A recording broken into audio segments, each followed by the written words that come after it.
Os hackers são os foras da lei da era da informática, bisbilhotando, roubando, espalhando vírus. Ninguém vê os hackers com bons olhos hoje em dia, mas nem sempre foi assim. Esse hacker começou uma revolução em computadores. E este é o hacker que o inspirou. E este é o hacker que seguiu seu exemplo e pagou caro por isso.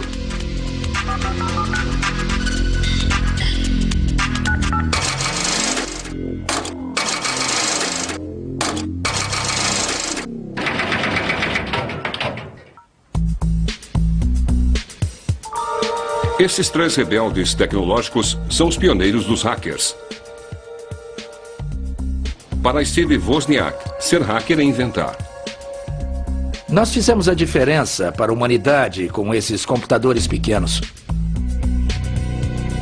Para John Draper, ser hacker é experimentar. Ser hacker é desfazer e fazer melhor, fazer coisas diferentes, usar o computador para fazer coisas legais. Oi, Steve, como vai você, cara? Tudo bem? Para Kevin Mitnick, ser hacker é uma subversão. É um conhecimento proibido. É como uma travessura. É tentar ser mais esperto que os outros. É o conhecimento, o desafio intelectual.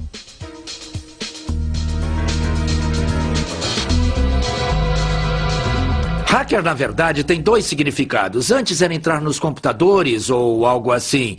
Eram uns caras que sentavam a noite toda com um equipamento emprestado e podiam tentar conseguir o programa perfeitamente.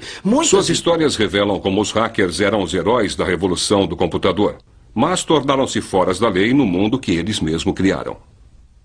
Oi. Oi? Pra que serve esse fio aí? Bom, isto é um fio de telefone.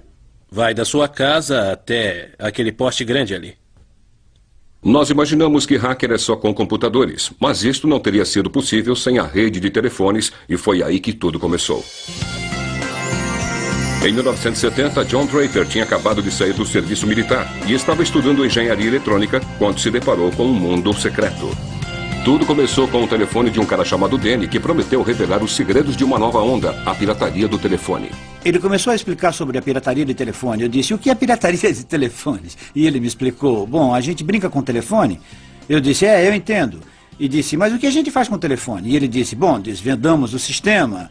E a gente pode fazer ligações de graça? Ele disse, bom, por que você não vem aqui? Tem uns amigos que querem conversar com você. Quando cheguei lá, o pai dele atendeu a porta. Eu falei, queria falar com o Danny. E ele, vem comigo. Ele me levou para uma sala escura como um breu. Eu perguntei, o senhor podia acender a luz? E ele, são todos cegos, não precisam de luz. Então começamos a conversar e eu disse, me mostra como é que se faz uma ligação de graça. Eu estou realmente interessado. Nós sabíamos, claro, que era ilegal e acho que por isso era muito excitante. Não era apenas roubar da companhia telefônica, era o desafio técnico de poder fazê-lo.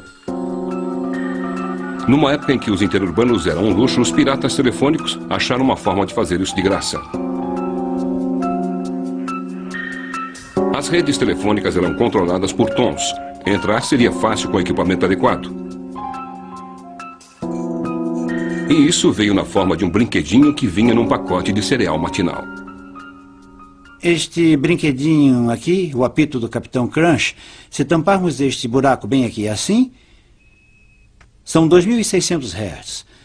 Quando assopramos o apito no telefone, este som agudo é o aviso vindo do outro lado, dizendo que nós estamos prontos para processar a ligação. Com o apito do Capitão Crunch, os piratas conseguiram ter o controle das linhas telefônicas a qualquer hora e em qualquer lugar. Na verdade, uma das coisas que fazíamos era ir ao aeroporto, ficar caminhando e soprando o apito perto de telefones públicos. E fazer as ligações caírem. Na época que as ligações eram feitas pelas telefonistas, a pirataria do telefone era impossível. Mas com as mesas telefônicas humanas sendo substituídas por sistemas mecânicos, sons diferentes eram usados para acionar os interruptores. Para os piratas do telefone como Capitão Crunch e Danny, o sistema telefônico era um parque de diversões tecnológico enorme, cheio de sons e interruptores para explorar. 30 anos depois, eles se encontram para reviver aqueles tempos. Oi, Danny. Oi, cara. Nossa, há quanto tempo não nos vemos? Como vai indo, hein, John? Danny, É? Vamos piratear ligações. Eu tenho que testar minha caixa nova. E a regra de ouro era nunca piratear em casa. Se fizessem isso, a companhia telefônica poderia achá-los. Durante a época que estava com o Danny, eu colocava numa Kombi e íamos para uma área bem rural e menor, que nós podíamos achar no mapa, bem longe. Acampávamos perto de um telefone e começávamos a piratear. Depois de aprender os tons que controlavam os interruptores, os piratas podiam viajar pelas linhas de estação em estação telefônica e de cidade em cidade. Mas precisavam de outras formas melhores para fazer os tons. Foi aí que o conhecimento de engenharia de John Draper entrou. A pirataria telefônica estava prestes a se tornar alta tecnologia com um aparelho chamado a Caixa Azul. A primeira coisa que fiz foi construir a Caixa Azul.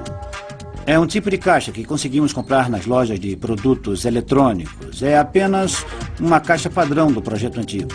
A base com teclado acho que pegamos no quintal ou outro lugar qualquer. A Caixa Azul nada mais é do que um aparelho que gera tons. Gera um certo número de tons e a companhia telefônica pensa que estes tons estão vindo do seu próprio equipamento, quando na verdade estão apenas vindo de nós. Basicamente é a chave do palácio. Se quisesse falar com uma telefonista em Nova York, eu apertava aqui 1, 2 e 1 iniciar e ela me conectaria com Nova York. A sua chamada não pode ser completada. Equipados com a Caixa Azul, os piratas faziam ligações para o mundo todo, sempre por diversão para ouvirem uma mensagem gravada numa língua estrangeira. O fato da companhia telefônica permitir que o sistema fosse usado realmente me espantava. Eu não podia acreditar que era tão fácil de fazer. KP 182, iniciar. Os modelos dos números realmente me intrigaram. Eu estava no nível superior de acesso à companhia telefônica, mas num nível bem básico de acesso. A tecnologia da Caixa Azul foi o grande começo da pirataria. A rede expandiu e logo os piratas faziam reuniões secretas em linhas de conferência no interior do sistema. A maioria das pessoas usava o telefone, as pessoas falavam de coisas triviais que os jovens normalmente falam, namoradas, coisas do tipo. Tinha uma garota aqui na Califórnia, ela brincava de telefonista. Os únicos piratas telefônicos que eu acho que tinham uma mentalidade de hacker. Um dos sistemas mais complexos no mundo na época era o sistema telefônico. E poder conhecer suas particularidades era ter acesso a uma fonte de descoberta muito rica. Não eram só interruptores mecânicos que os piratas aprenderam a manipular. Também tornaram-se hábeis manipulando os empregados das companhias telefônicas, uma arte que chamavam de engenharia social. O aspecto da engenharia social da pirataria, Danny era perito nisso. Aquele sistema é apenas a habilidade de entrar e falar com as pessoas dentro da companhia telefônica, fazendo eles acreditarem que nós trabalhávamos para a companhia. Ron, como vai? Bom, esse é o Bob Do escritório Alpine em Phoenix, Arizona. Tem um teste que precisamos fazer. Um teste de transmissão que precisamos para consertar uma das tiras de intercepção aí que se soltou e vamos pôr de volta. Ele podia ligar para a sala de interruptores, qualquer sala. Podia dizer que era o Fresno que estava falando. Encontramos um erro dentro do seu tronco aqui. Poderiam deter o número do tronco, isso, aquilo, etc. Poderiam me dar o código de identificação do tronco para isso. E o cara da companhia ia e dava. Quando as companhias telefônicas finalmente notaram a intromissão, não ficaram nada contentes. Muitos de nós fomos avisados várias vezes por agentes da companhia telefônica, sabe? Pessoas da segurança da companhia telefônica. As conferências dos piratas telefônicos logo se espalharam com histórias sobre investigações com agentes da companhia telefônica, em particular o notório Sr. Duffy. Bom, o Sr. Duffy decidiu fazer uma visita ao Bill. A mãe do Bill não quis impedir o Sr. Duffy de fazer alguma coisa. Um dos poucos agentes especiais costumava conversar comigo às vezes. Ele também conversou com meu pai algumas vezes, na esperança, claro, que eu desistisse. E então, claro, o Duffy visitou o Bill na escola, mas não acho que o Bill disse alguma coisa. Paramos por um tempo, mas então depois quisemos nos divertir de novo e acabamos voltando a fazer novamente. O Sr. Duffy logo ficaria ofuscado por uma ameaça bem maior. A exposição nacional na mídia, graças ao jornalista de Nova York, Ron Rosenbaum. Foi como entrar no subterrâneo, fora da lei eletrônico de Alice no País das Maravilhas. Eles estavam mandando mensagens para fora dos canais aceitos, mas eles estavam também criando a sensibilidade do hacker. Acho que os piratas telefônicos respondiam a um tipo de paranoia generalizada sobre telefones e sobre comunicação. Acho que por causa do movimento anti-guerra e a reação do FBI àquilo, todo mundo achava que seus telefones estavam grampeados. O telefone era um tipo de centro para um tipo de paranoia generalizada sobre intromissão governamental, falta de privacidade, esse tipo de coisa. Rosenbaum perseguiu Danny e Joe Engressia, mas o Capitão Crunch continuou anônimo.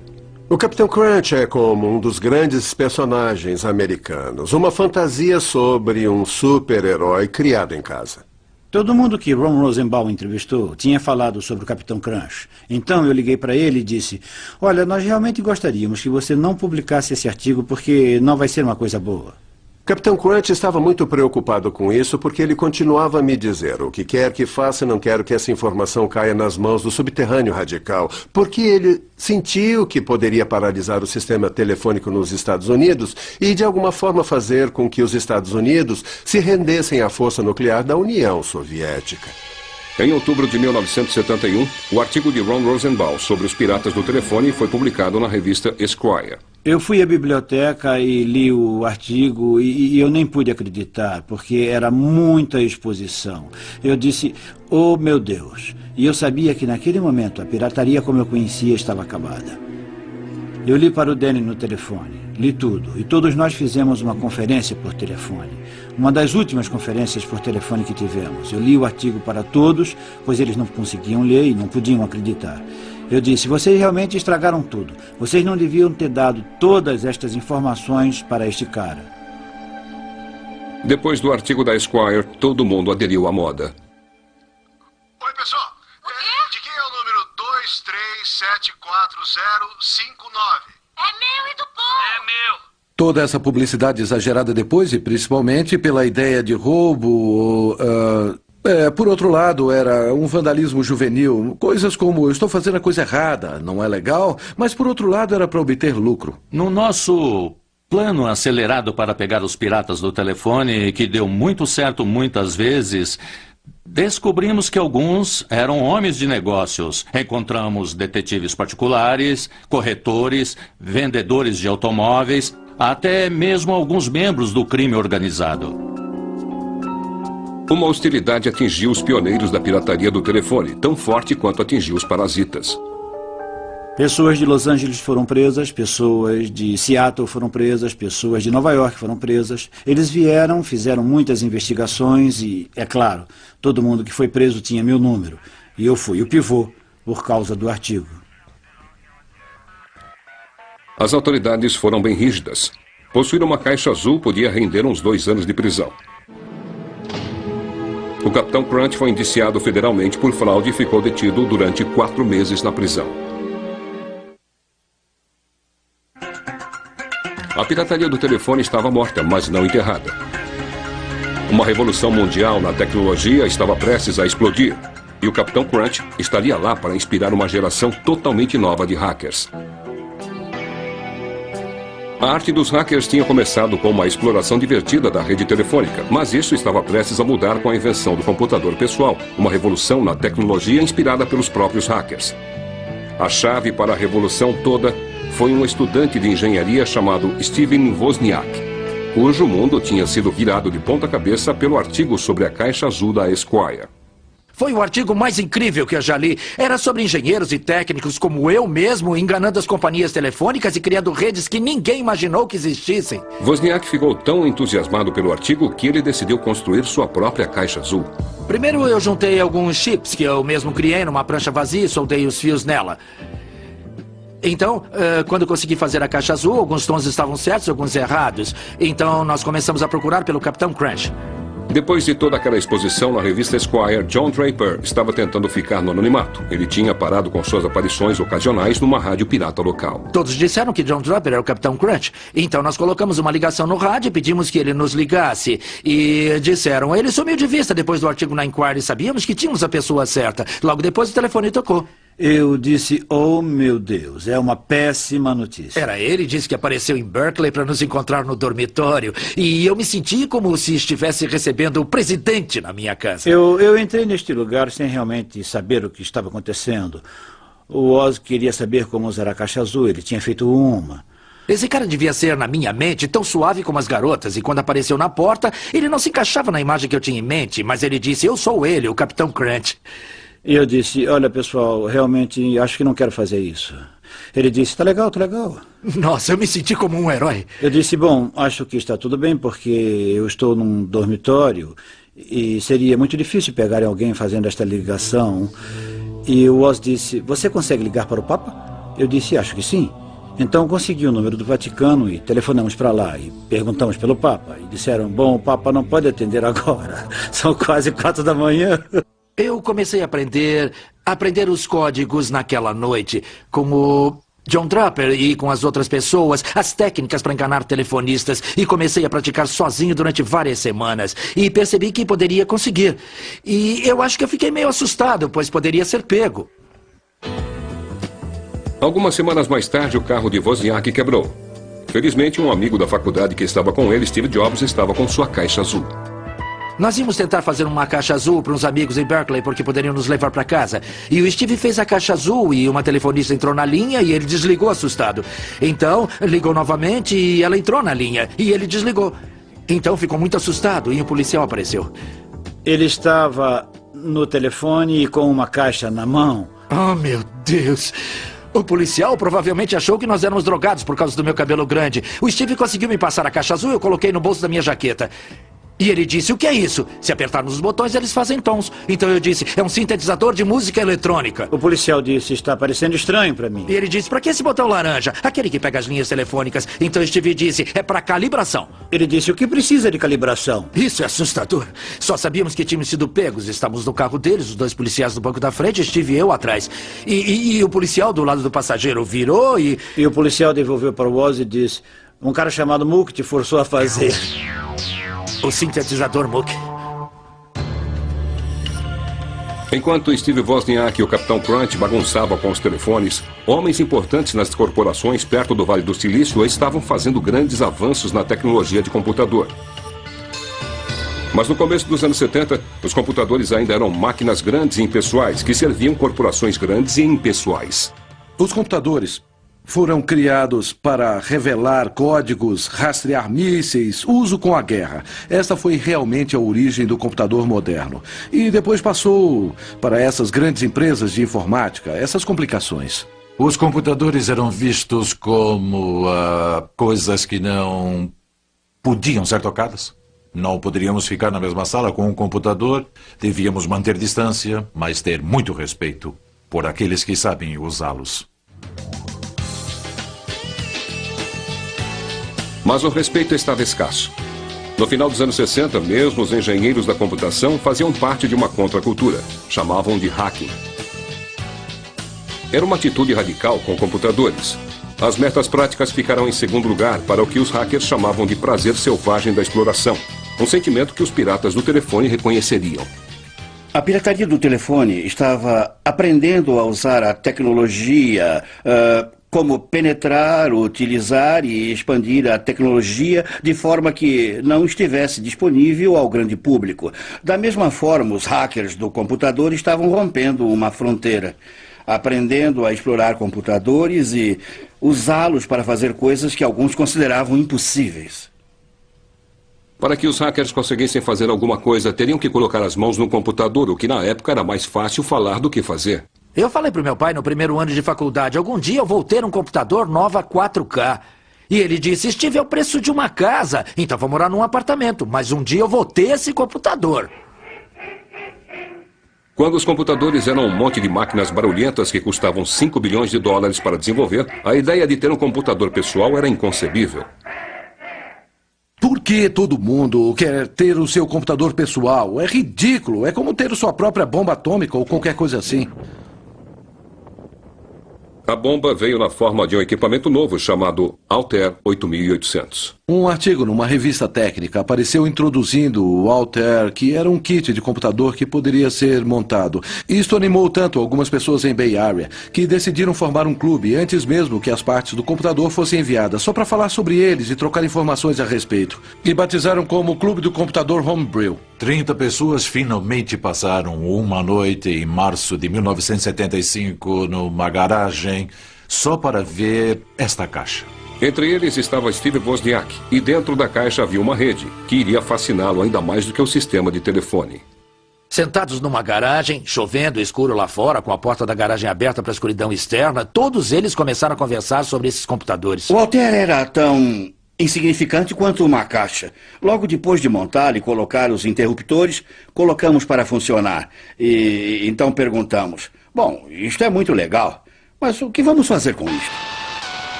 O que fizeram foi programá-lo para tocar a música Daisy. 15 anos antes, engenheiros de computadores tinham obtido o tom de uma máquina do tamanho de uma casa. Agora, os hackers estavam fazendo isso sozinhos num kit de computador feito em casa. Meu interesse desde aquele primeiro encontro aumentou tanto que a cada 2 semanas a reunião era a coisa mais importante da minha vida. O clube Homebrew logo cresceu demais para a garagem. O hacking de computadores se tornava popular.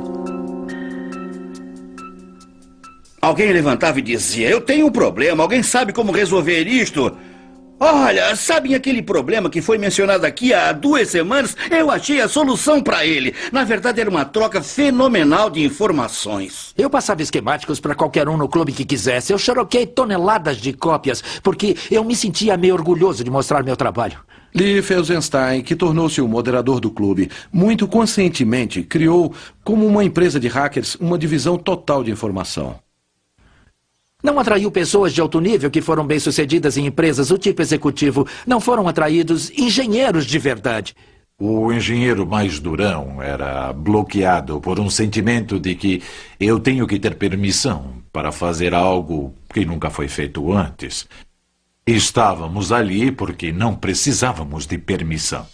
Os hackers começaram a alcançar o impossível, construir seus próprios computadores. A sedução da tecnologia do computador finalmente estava em nossas mãos e realmente tínhamos o controle. Toda vez que alguém trazia um computador, apresentava um computador no clube Homebrew, a primeira coisa que fazíamos era desmontar rapidamente, aprender tudo sobre ele e encher o projetista com milhões de perguntas. Como isso funciona? Onde fica aquilo? Você sabe como coloca essa peça? Para que é isso aqui?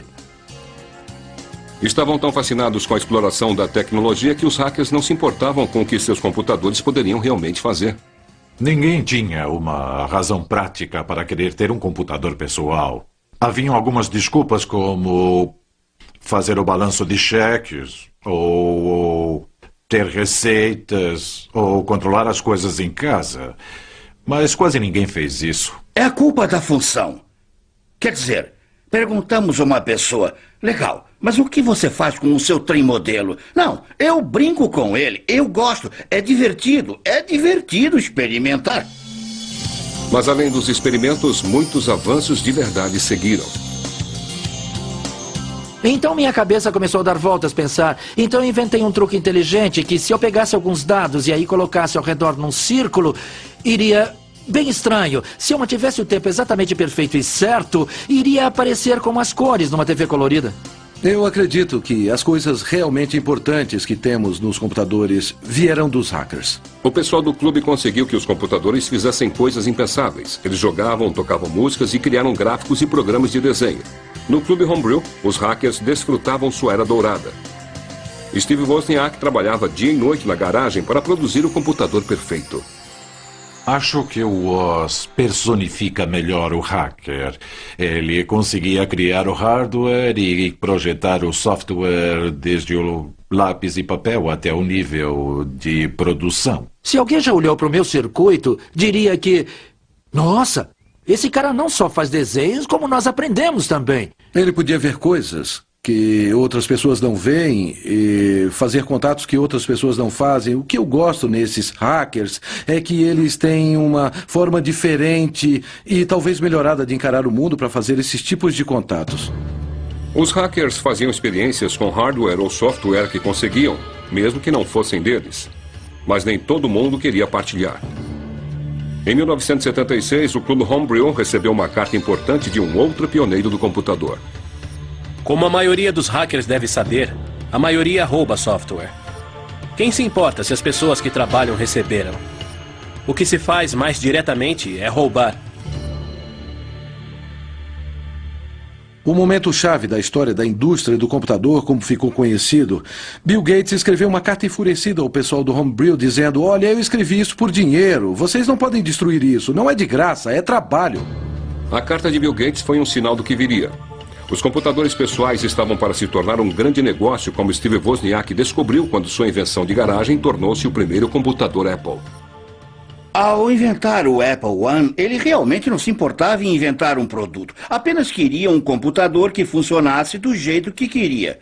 E que tivesse as peculiaridades e todas as características de design que quem faz computador por diversão gostaria que tivesse. Steve Jobs, seu amigo de escola que não fazia hardware ou software, disse: olha, a gente pode vender esses negócios. E aí o Woz disse: é legal, cara.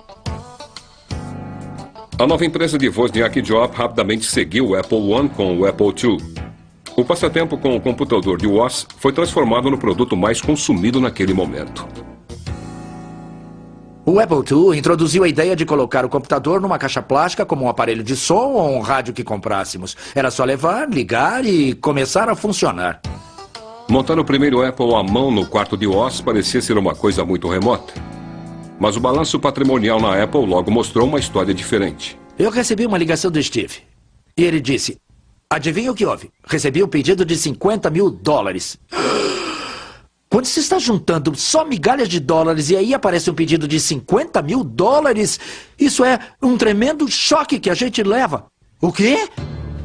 Por volta de 1982, as vendas da Apple tinham alcançado mais de $500 bilhão por ano, mas ser hacker não era compatível com os negócios. Os dias do Clube Homebrew estavam contados.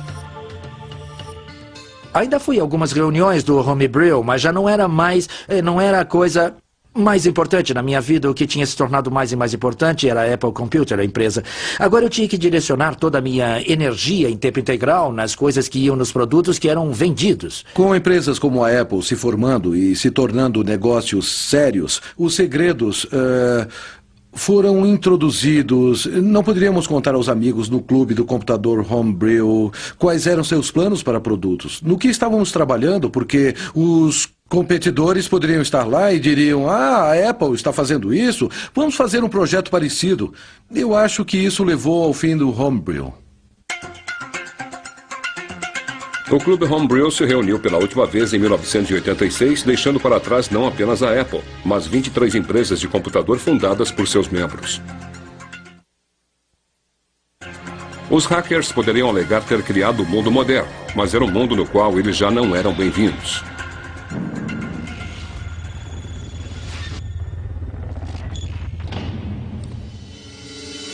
Em 15 de fevereiro de 1995, uma caçada de 2 anos acabou quando agentes do FBI armados procuravam por um criminoso num apartamento na Carolina do Norte.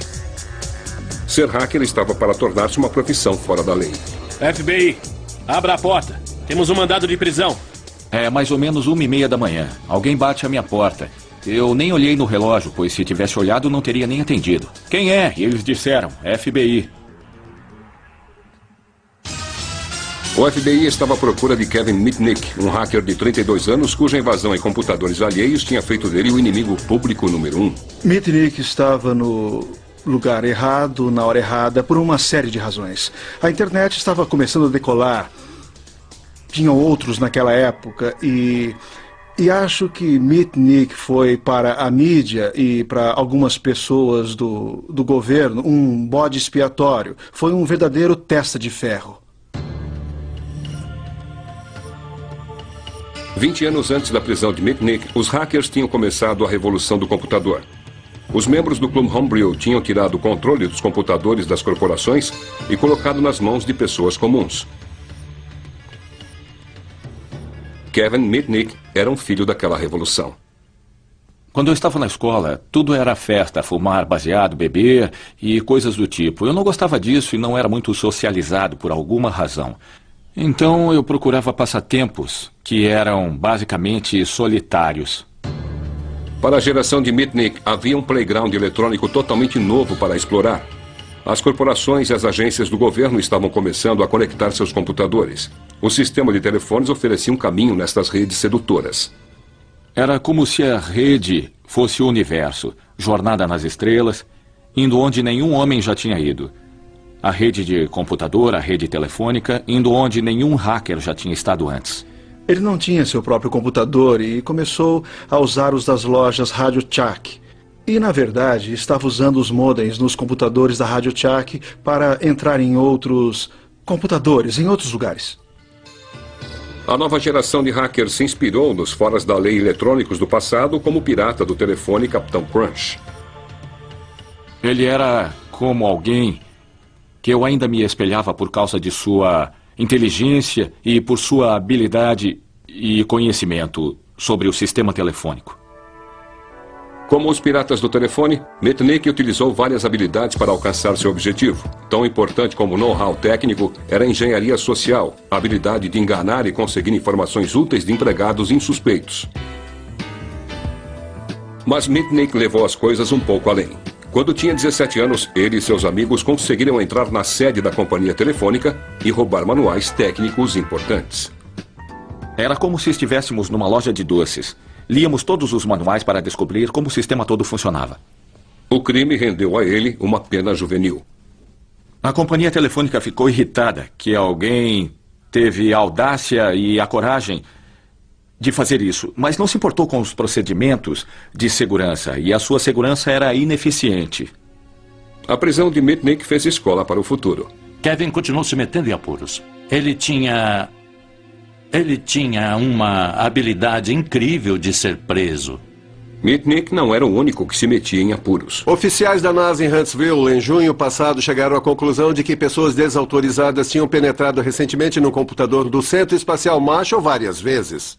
Eram espertos o bastante para apagar os arquivos dos códigos de acesso. Os hackers, como se designavam, não eram somente espertos, mas arrogantes. Eles deixavam mensagens no computador do tipo: vocês não conseguem me pegar. É quase uma coisa biológica. Eu acho que as pessoas têm talento ou não para ser hackers, e podemos notar isso nos jovens. Alguns veem o computador e dizem: meu Deus, é assim que finalmente posso me expressar como eu quero. Os grampos de telefone levaram o FBI até as casas de 4 adolescentes, todos da mesma escola. Foi onde Michael Strickland diz ter conseguido o número do computador da NASA. E foi colocado numa lista um número de modem comum de Huntsville, que obviamente estava errado, mas mesmo assim eu decidi tentar ligar. O termo hacker começou a ser afetado por pessoas que não foram inspiradas pelo espírito de invasão do hacker. Haviam as invasões feitas por adolescentes que conseguiam obter senhas e de acesso, usar fraquezas de sistemas para entrar em outros computadores. Foi preciso um filme de Hollywood para transformar a irritação em pânico. De repente apareceu este filme que foi o número 1 nas bilheterias, Jogos de Guerra, que realmente glorifica a habilidade de usar computadores, de invadir sistemas muito poderosos e quase começar uma terceira guerra mundial. O significado do termo hacker ficou popular do dia para a noite. Um hacker era um jovem com espinhas que tinha poder para atacar uma rede de computadores que pertencia a uma organização militar enorme. A emoção era estar em qualquer lugar onde não deveríamos e permanecer indetectáveis. Como a rede de computadores expandia, o mesmo aconteceu com a paixão de Mitnick pela exploração. Agora ele tinha o hábito de deixar sua esposa, ir para um hotel barato e ficar no computador noite e dia. Com o advento da internet, não havia como detê-lo. Até hoje, a internet não é muito segura, porque foi realmente criada para obter informações de todos os lugares sem empecilho. Foi construída em princípios abertos e não se pode ter os protocolos IP que rodam na internet, então qualquer um pode usá-los. Mas os tempos mudavam rápido. Os dias de pioneirismo dos hackers tinham terminado. A internet foi criada para ser uma ferramenta de negócios. Os hackers já não eram bem-vindos. No final dos anos 70 e no começo dos 80, ser hacker foi realmente encorajado. Era uma coisa legal para fazer. Não era visto como um crime, mas um tipo de hobby e travessura bem interessante. E como a sociedade mudou com relação a mim, pois eu já não pirateava telefones e invadia computadores simplesmente por paixão, eu ignorava completamente como a sociedade estava mudando a meu respeito. As explorações dos hackers como Mitnick tornaram-se um problema para a vigência da lei. As coisas tinham mudado. Não era mais o mundo do Clube Homebrew. Hackers eram um problema para o FBI. O crime cibernético tinha ganhado muita notoriedade e nos tornamos, como os computadores na internet, mais atuantes e recebíamos muito mais reclamações. Mas isso era um novo tipo de crime. Não tinha janelas quebradas, carros roubados ou impressões digitais. Nós tínhamos que acompanhar o ritmo não somente da tecnologia, mas das novas técnicas de invasão. Sem freios, Mitnick escolhia alvos cada vez maiores. Em 1988, invadiu a rede da Digital Equipment Corporation e copiou detalhes de software altamente secretos. Logo, o FBI estava à sua procura. Nós começamos uma investigação sobre roubo de software, de sistema operacional de desenvolvimento, e ele foi preso em 1988, declarado culpado em 89 e condenado a um tempo de prisão federal. A DEC afirmava que o hacker do lado sinistro tinha causado um prejuízo de 4 milhões. No tribunal, Mitnick percebeu como o mundo tinha medo dos hackers. O promotor federal entrou no tribunal e disse ao juiz federal que se o Sr. Mitnick chegar perto de telefone na prisão, os outros presos vão poder fazer interurbanos a cobrar. Ele vai começar uma nova guerra nuclear. E eu estava lá sentado no tribunal, dependendo do juiz. Não é estúpido? O juiz realmente acreditou muito na publicidade do caso e o colocou em confinamento numa solitária. Então eles me jogaram numa solitária durante 8 meses, baseado no medo que eu pudesse começar uma guerra nuclear de um telefone público. Ele tinha, no máximo, 1 hora fora da cela durante as 24 horas do dia, mas algemado. Em 1989, depois de 1 ano de prisão, Mitnick saiu em liberdade condicional e teve que participar de um centro de reabilitação. O juiz achava que ele era viciado em computador. Finalmente, ele teve a permissão de ir para o apartamento do pai, mas já era um homem marcado. A companhia telefônica monitorava todas as ligações das 3 linhas do nosso apartamento. Eu queria descobrir quem estava por trás de tudo e o porquê. Então, descobri que eram os investigadores na Pacific Bell que tinham colocado este equipamento. Então comecei a obter informações. E como se coleta informações? Interceptando comunicações. Então consegui as senhas de voz do sistema de voz deles, como a gente tem um para as nossas casas. Eu ouvia as mensagens e tentava obter qualquer informação que tivessem se estivessem falando de mim. Bom, o governo caracterizava isso como violar um computador. Então eles enviaram um mandado por violar minha liberdade vigiada e isso me deixou muito aborrecido. Então eu disse, me peguem se puderem. Quando o FBI foi prender Mitnick em dezembro de 1992, ele já tinha fugido. Ele estava fugindo porque não confiava no governo e não confiava no FBI e acreditava que se falasse com eles o prenderiam novamente e teria que voltar à solitária. E ele faria qualquer coisa para não voltar para aquela cela novamente. Foi uma grande aventura. Fui para uma cidade, para um hotel, achei um lugar para morar, arranjei um emprego numa firma de advocacia e comecei a minha vida do zero. Mas claro, eu tinha que construir um passado. E fiz isso sozinho, arranjando referências falsas. Arranjei uma identidade para que pudesse me sustentar. Bom, o que eu fiz foi baixar toda a informação de todo mundo que se graduou em informática. E então procurei por um nome que gostasse. E encontrei um, Eric Weiss. E sabia que esse era o nome verdadeiro de Harry Houdini. E já trabalhava na firma de advocacia em Denver há mais ou menos 1 ano, um pouco mais que 1 ano com o nome de Eric Weiss. E a minha ruína foi que continuei com o meu hobby de hacker. Mitnick podia entrar num sistema ligando para pessoas do seu celular enquanto caminhava para casa, iludindo administradores, secretárias e mesmo executivos para obter informação. Mitnick agora era hacker com o propósito de se manter um passo à frente da lei. Ao invadir uma companhia de telefonia celular e copiar esquemas dos seus telefones, ele conseguiu fazer chamadas não identificáveis. Ele nunca teve uma meta idealizada ou qualquer objetivo real, além de continuar invadindo e estar sempre um passo à frente do FBI.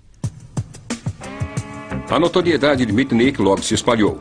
No verão de 1994, o fracasso do FBI em agarrar o fora da lei da internet virou notícia da primeira página graças ao jornalista John Markoff. Ele simplesmente era uma boa história. Um rapaz que já tinha sido preso antes, que conseguiu usar suas habilidades para evitar a vigência da lei. Era uma boa história. Ele criou o mito de Kevin Mitnick, o John Dillinger do espaço cibernético. Eu acho que tinha mais de 60 alegações sem fundamento, confirmadas como fatos, tais como invadir a Arad, alegar novas histórias falsas sobre o Security Pacific Bank, grampear o FBI. O retrato que Markoff fez de Mitnick aumentou o medo crescente de homens de negócios e membros do público que estavam ficando acostumados à ideia da vida online. Isso foi na época em que a internet estava sendo comentada, a rede mundial estava aparecendo e as pessoas estavam dizendo: nós podemos usar isso na nossa vida e nos negócios. E se continuarmos a usar isso em negócios, teremos que nos certificar que é seguro, porque se vou colocar milhões de dólares e vou ter informações sobre clientes ou empresas disponíveis para qualquer um na rede, quero me certificar que esteja disponível somente para as pessoas certas. Todos nós confiamos nos computadores nas nossas vidas diárias. Transporte, banco, Wall Street. De alguma forma, um computador nos toca em tudo que fazemos. Quando pegamos o telefone, é um computador. E as pessoas não têm muita intimidade com a tecnologia. Acham que é uma coisa mística e mágica que alguém lá longe, que é o inimigo público número 1, pode manipular e arruinar tudo. Quando o FBI encontrou o inimigo público número 1, ele estava vivendo na Carolina do Norte sob o pseudônimo de Tom Case. FBI, abra a porta. Temos um mandado de prisão. Estão procurando a pessoa errada. Podem checar a caixa de correio lá embaixo. Imediatamente fui para o telefone, avisei minha família onde estava, porque eles não tinham nenhuma ideia que eu estava na Carolina do Norte. Liguei para o meu advogado... Só um minuto. E avisei a ele que o FBI estava na minha porta. Acabei abrindo a porta e me perguntaram: quem é você? E assim que eles entraram, disseram: você é Kevin Mitnick? Eu disse: não, sou Tom Case. E por que estão na minha casa? Não checaram as caixas de correio antes de entrar sem pedir licença? Eu banquei o ingênuo e o irritado. Vocês têm um mandado? E se você for um Kevin, nós temos, e eu não sou esse tal de Mitnick. Onde está o mandado? Aí eles disseram: temos que levá-lo para a sede do FBI, tirar suas digitais e ver se você é ele ou não. Aí eu disse: sem problema, tudo bem. Pode me dar seu cartão e me diga que horas querem que eu esteja lá de manhã e estarei lá. E eles: não, queremos que você vá agora. Não queremos que apareça lá mais tarde. E disseram: prendam ele, algemem ele. E fui preso. Mitnick estava de volta atrás das grades, desta vez com 25 acusações de fraude de computador e telefone. O caso era tão complexo que Mitnick passaria 4 anos e meio numa cela antes do julgamento. Ele foi levado para uma prisão municipal, ele foi espancado. Muitas coisas foram feitas para que percebesse que o governo estava jogando pesado. O governo deixou claro que podiam indiciá-lo em jurisdições diferentes, que poderia ter que enfrentar vários julgamentos. Não tinham prova contra ele por muito tempo. E o único julgamento que Kevin Mitnick teve foi do New York Times e da mídia. Mitnick foi acusado de roubar 80 milhões de dólares em software das companhias que tinha invadido. Em sua defesa, ele afirmou que, na visão de um hacker, copiar software não era roubo. Para cometer fraude de computador ou telefônica, é necessário privar alguém de dinheiro ou propriedade. Bom, dinheiro não era o problema no meu caso, e propriedade. Como privar alguém de propriedade fazendo cópias? Estamos realmente tirando alguma coisa de alguém? Então é muito estranho. O governo nunca provou, ou foi provado, que eu tinha a intenção de usar ou revelar aquelas informações. Elas eram o troféu, eram a prova do hacker. Mitnick pode ter sido um herói folclórico para os hackers, mas outros não viram desta forma. Eu acho que os termos do jogo mudaram dramaticamente e o tipo de justificativa moral que podemos também fazer para o hacker. De certo modo, aquele espírito realmente fazia sentido com um mundo novo e acho que realmente não é possível justificar hoje da mesma forma. Em 1999, Mitnick foi condenado a 5 anos de prisão. A maior parte ele já tinha cumprido enquanto esperava pelo julgamento. Foi uma sentença mais longa do que a de muitos assassinos. Foi solto em liberdade condicional no começo do ano passado. Eu estou sob condições tão rígidas de liberdade condicional que se eu resolvesse tocar neste computador, provavelmente seria mandado de volta para a prisão federal.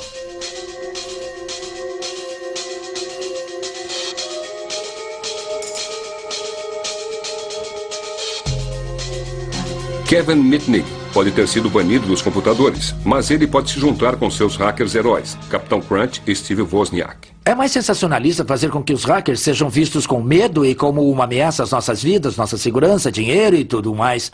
As pessoas não entendem, as mentes curiosas. Sempre haverá um grupo de jovens brilhantes que são um pouco técnicos e começam a enxergar além de querer saber o que é isso, o que é aquilo.